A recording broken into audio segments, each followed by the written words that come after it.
¿Qué tal, Pedro? Gracias por la invitación. ¿Cómo está ese trabajo de consultora ya ahora extendida por toda la Argentina, no? Bien, gracias a Dios, bien. Mucho trabajo, así que contentos con eso, con varios proyectos en curso en simultáneo en diferentes lugares del país.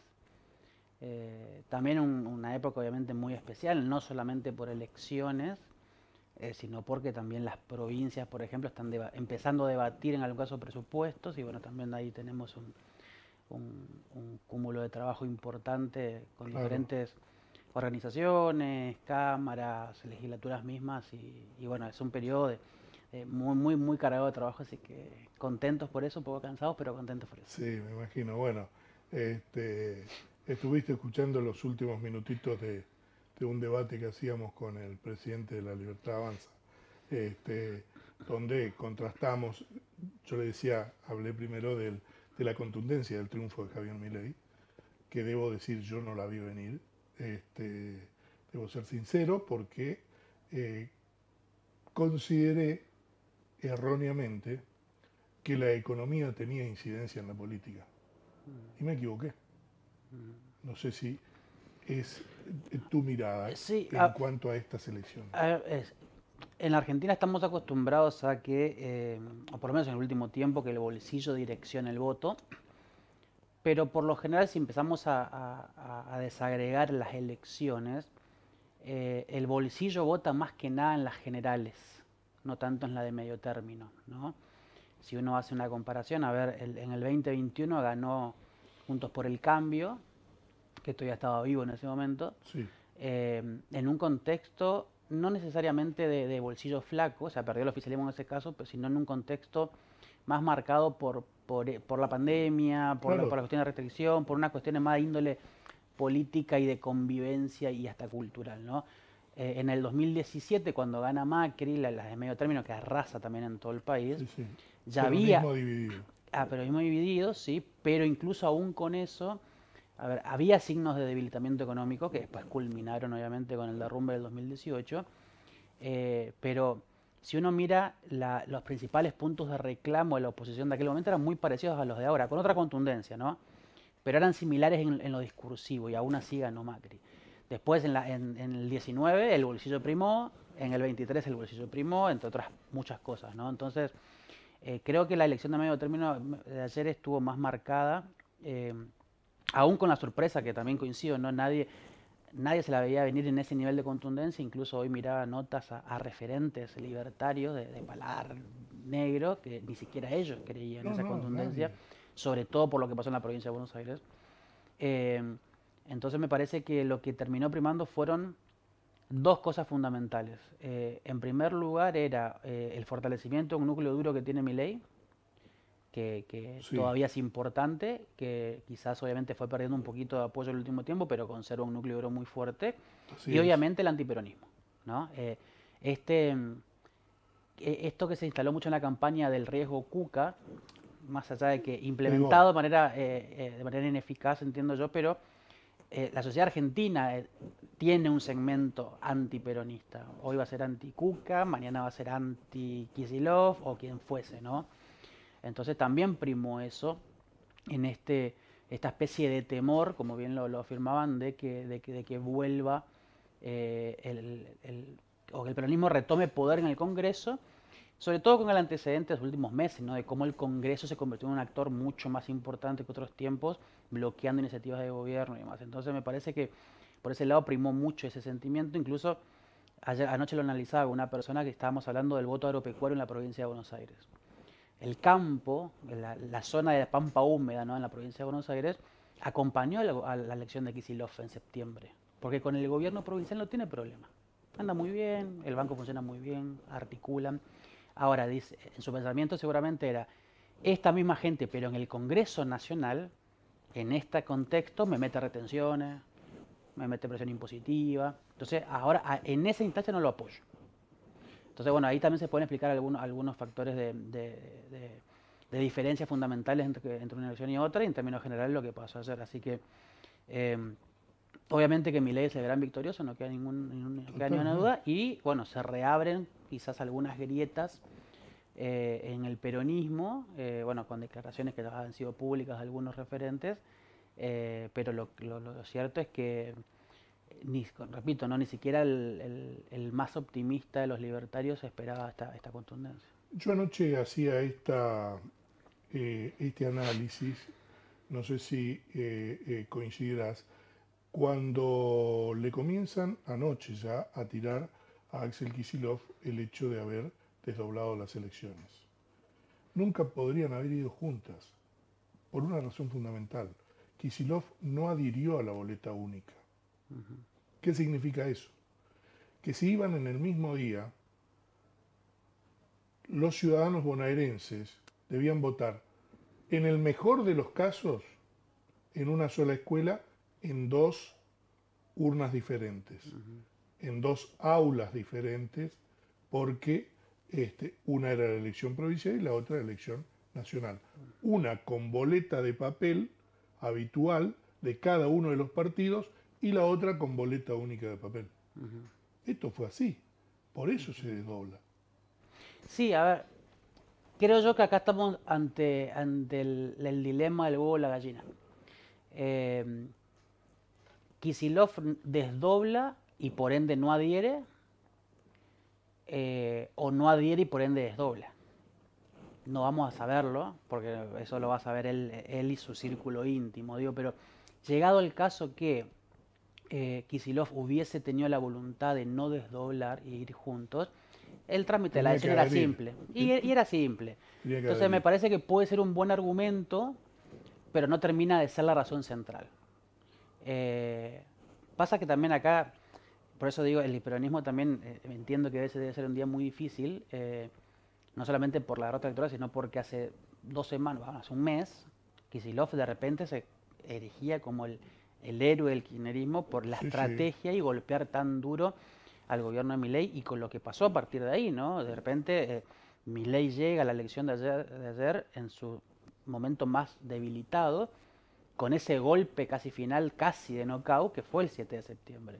Entonces, si hoy decimos, bueno, fue un error, y queda la sí, interrogante, sí, ¿no? por De qué supuesto. hubiese pasado. Ahora, eh, para vos, el reportaje en el avión a Donald Trump, ¿dio vuelta a la elección o no? No, yo creo que no. Lo pensé mucho, ¿eh? Yo creo que no porque, y esto lo digo casi, te diría, saliendo de mi rol de analista o consultor, lo digo hasta casi como un consumidor de, de medios, de declaraciones y demás. Yo creo que en la Argentina muchas veces sobredimensionamos las declaraciones porque las miramos en el marco de un microclima, que es el microclima político. Sobredimensionamos un textual, sobredimensionamos un tweet, una publicación en redes sociales, etcétera. Entonces me parece que lo de Trump pudo haber quizás tenido algún efecto en ese voto antiperonista que terminó por asustarse mucho más que antes, que no dejaba de ser un grupo poblacional que seguramente le daba el voto igualmente al oficialismo, o quizás estaba dudando a ver si eras un votante de Córdoba, si a él o a Schiaretti, por ejemplo, o en Santa Fe, si Sí, iba yo sí, a Puyaro. Pero digo, no cambiaba la raíz central del voto antiperonista. Después el tema, ¿dónde lo nucleás? claro. Pero me parece que fue mucho más fuerte hacia adentro del microclima. Es más, yo a este lo digo casi en tono de broma, ¿no? Y que entiendo que no es generalizado, pero a veces lo uso, ¿no? En mi círculo íntimo, que a veces está tan repodrido de escucharme a mí hablar de estos Sí, temas, no tienen ni idea de lo que dijo Trump. Entonces, yo a veces mido eso, repito, no como una generalidad, pero bueno, nosotros estamos a veces tan absorbidos por eso totalmente. que después para el resto, y capaz que sí, si lo escuchó, lo pasaron por encima. Eh, entonces, son cosas que afectan quizás sí mucho a la política misma, al mercado, llegado el caso, como fue la primera verborragia de Trump con el condicionamiento y demás, pero que si tienen impacto electoral son bastante menores de lo que quizás eventualmente nosotros creemos a primera vista, ¿no? Siempre el resultado de una elección tiene varios factores, no uno solo. Lógicamente vos decías, normalmente se vota con el bolsillo en las generales, no tanto en las de medio término. Creo que estas de medio término fueron sobredimensionadas. Nunca pasó del 83 para acá una elección de medio término pero tan vital o crucial como se la presentó. Sí, sí, sí. Ahora tampoco, nunca hubo esta deserción de ir a votar tan alta desde 1983 para acá. 12 millones de personas no votaron. Nada más y nada menos que un tercio. 34% del electorado no votó. Es muchísimo. Es mucho. Más allá de eso, varios factores, y yo coincido con vos en el antiperonismo, yo lo llamo de otra manera, pero para mí el gorilismo en la Argentina ayer brotó de una manera impensada. Pero yendo a algunos distritos, yo creo que, por ejemplo, yo lo había escrito incluso, que aquí, y te lo comenté por mensajes, ¿no? Que aquí Capitanís ganaba, muy apretadito ahí en 2 puntos, que estaba en el error menor, creo que te dije. En una el cosa margen, así. sí, sí, sí. Ajá. Y termina perdiendo por 75 centésimas, ¿no? La Rioja se gana una elección que normalmente la ganaban muy bien, tranquilos, se gana también por 1 punto, una cosa así. Hasta Gildo Infran bajó su caudal. O sea que yo creo que, sin lugar a dudas, el antiperonismo ferviente brotó de golpe y que tiene que ver, entre otras cosas, creo que el peronismo se asentó después del triunfo del 7 de septiembre, en que no había que decir nada, que había que dejar que sigan cometiendo errores. Y solamente con ponerle un freno como eslogan se ganaba. Sí, coincido y ahí te agrego algo.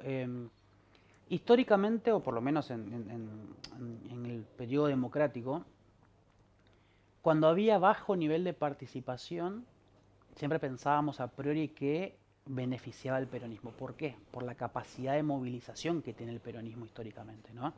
Entonces, si de repente fue el 66% de participación, vos sabías que tenías una participación histórica del peronismo alta.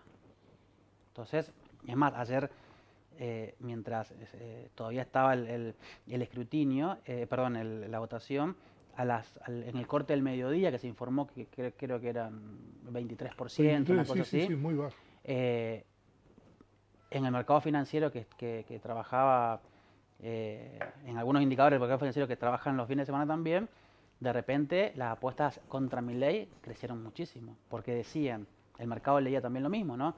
Bajo nivel, el peronismo arrasa. ¿Qué terminamos viendo ayer? Un bajo nivel de participación sin que el peronismo saque ventaja de eso. Entonces, a mí me hace pensar o intuyo que en algunas provincias sobre todo, y quizás podemos mencionar Formosa, podemos mencionar La Rioja, el peronismo no se movilizó. ¿Por qué? No se movilizó y ganó con lo que ganó sin hacer nada, ¿no? Con su núcleo duro y listo. Ahora, ¿por qué no se movilizó? Puede ser porque descansaban en eso, que vos decías recién, o porque también la crisis es más grande de la que creemos hacia adentro y dijeron, ¿saben qué? Vamos a mostrarlo por otro cuando no trabajamos. Que me hace pensar que puede haber también un poco de eso, ¿no?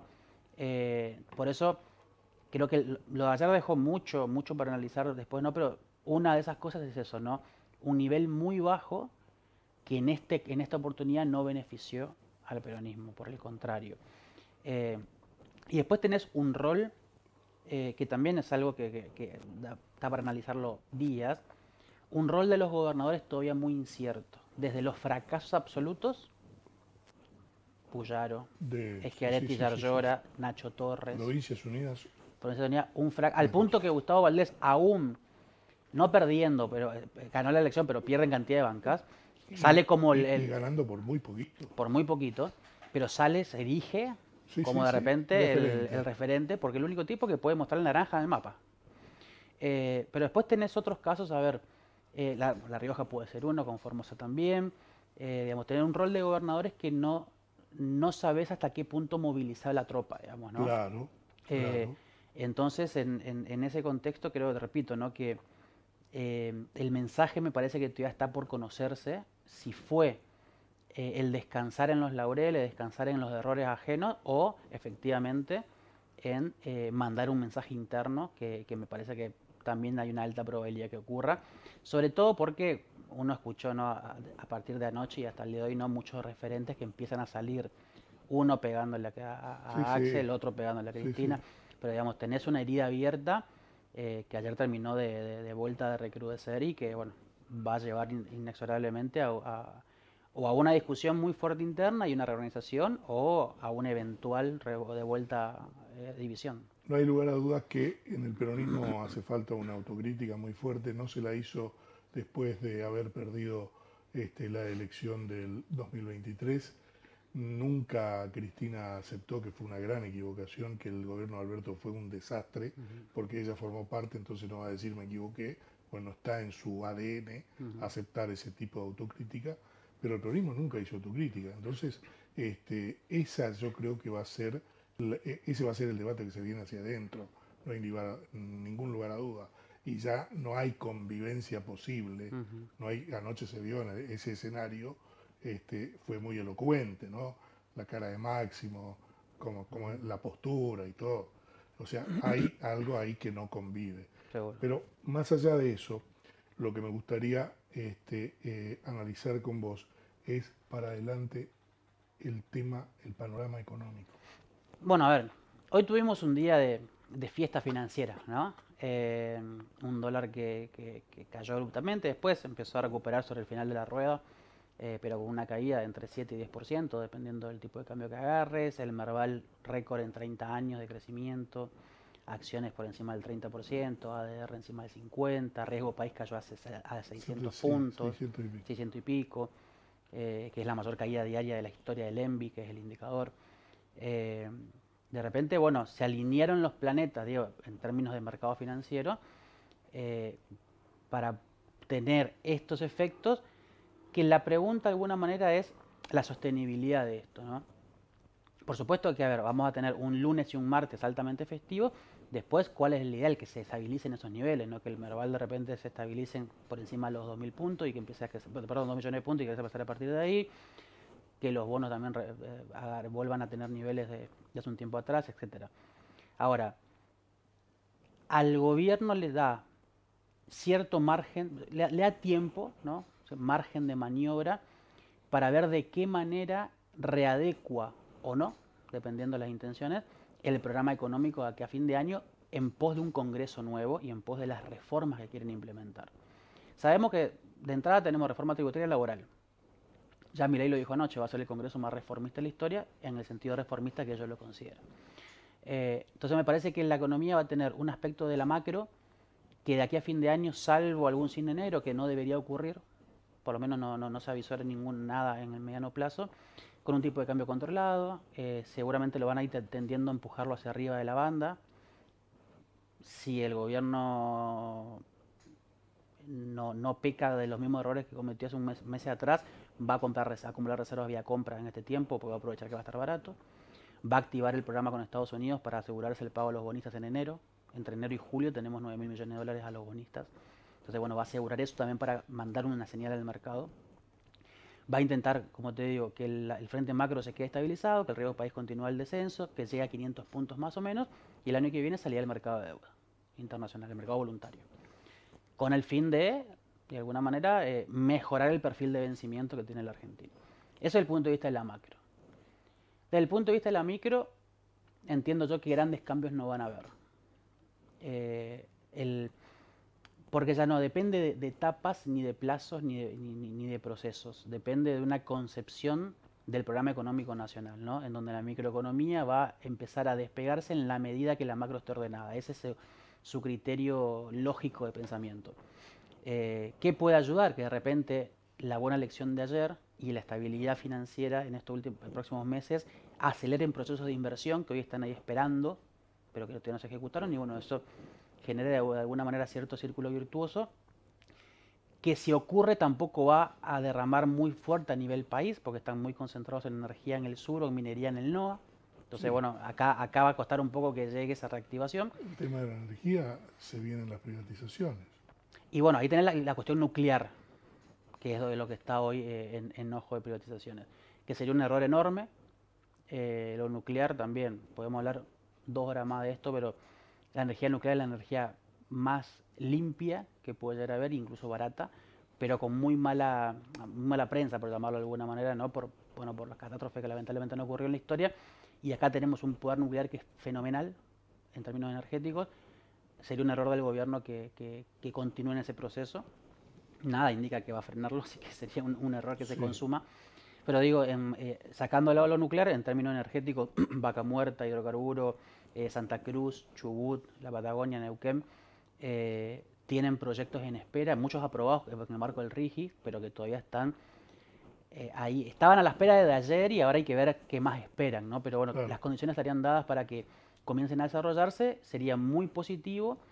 También va a colaborar con la estabilidad macro, porque de repente se incrementa la balanza comercial energética, por ejemplo.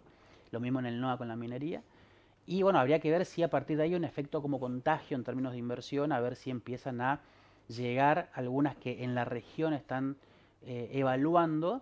De hecho, yo tuve la oportunidad de hablar con personas interesadas, con inversores de afuera que estaban interesados en la región del NEA, sobre todo lo que es forestoindustria, Corrientes Misiones, un poquito menos acá. Pero digo, hay, hay inversores que están mirando de repente. Si eso empieza a volcarse, bueno, y empiezan a estabilizarse la regla de juego, puede haber una ventaja. Pero repito una cosa, a diferencia de otros momentos argentinos en donde la economía, sobre todo la economía real, estaba muy planchada, tenemos que, por más de que no nos guste, tenemos que empezar a pensar ya en eliminar, por lo menos de tiempo, la concepción de que el Estado va a ser el que la reactive. Porque sabemos que este gobierno no No tiene lo va a ese hacer. concepto. Entonces, apelamos a que de repente surja este proceso supuestamente lógico que ellos lo afirman, ¿no? Que la estabilidad financiera y macroeconómica va a generar un movimiento de la economía que derrama hacia abajo. Esperemos que así sea. Mientras tanto, la realidad es que todavía tenés un consumo bajo de 10 puntos, tenés el nivel de empleo bajo en casi 1 punto en el empleo privado, casi 3 puntos en el empleo público, el salario real sigue cayendo también. Digamos, todos los indicadores que querés mirarlo en economía real son malos. ¿Tenés tiempo para mejorarlo? Sí, tenés tiempo, pero no demasiado. ¿Hasta cuándo va a ayudar a Estados Unidos? ¿Este salvataje hasta cuándo dura? No, a ver, yo creo que Estados Unidos va a frenar la intervención en la compra de pesos, como le dicen ellos, lo va a frenar porque seguramente va a tomar ganancias, pero ya no necesitaría incluso tampoco la Argentina que sí lo siga haciendo, porque en estos niveles de dólar ahora tampoco le conviene que siga muy abajo, porque el exportador te mata. Entonces me parece que va a frenarlo. La cuestión es cómo se activa el swap primero, porque vos tenés un swap de 20 mil millones de dólares. Esos dólares ya están en el central, pero no se contabilizan aún en las reservas por una cuestión de norma contable. Se va a contabilizar en reservas cuando se active un tramo del swap, que es algo parecido a lo que pasa con China. Sí. Y lo que posiblemente sí ocurra más en el corto plazo es el segundo paquete de ayuda de los otros 20 mil millones de dólares que vienen operados por el Tesoro norteamericano, pero que son de Los 5 bancos. bancos internacionales. Eso se va a terminar generando también como una especie de swap, con otro mecanismo, pero medio similar, que va a generar de repente un robustecimiento de reservas. En un contexto cambiario tranquilo, no debería haber problema porque no los vas a utilizar. De hecho, los dólares Sí. del fondo los usaste 1.050 millones de dólares, todavía tenés mucho. Pero la cuestión acá es que vos empieces en ese proceso paralelo a acumular reservas propias, que al momento de que se te terminen los 12 meses del swap, voy a mirar, tac, te reintero tus 20 mil millones de dólares, pero yo compré 20 mil más en el mercado de cambio y robustecí mi reserva. Eso es lo ideal. Pero bueno, en el medio siempre hay algunos vaivenes que complican un poco el objetivo. Y estamos en la Argentina. Y estamos en la Argentina, que siempre es muy divertida, lamentablemente. Alejandro, te agradezco No, por favor. infinitamente.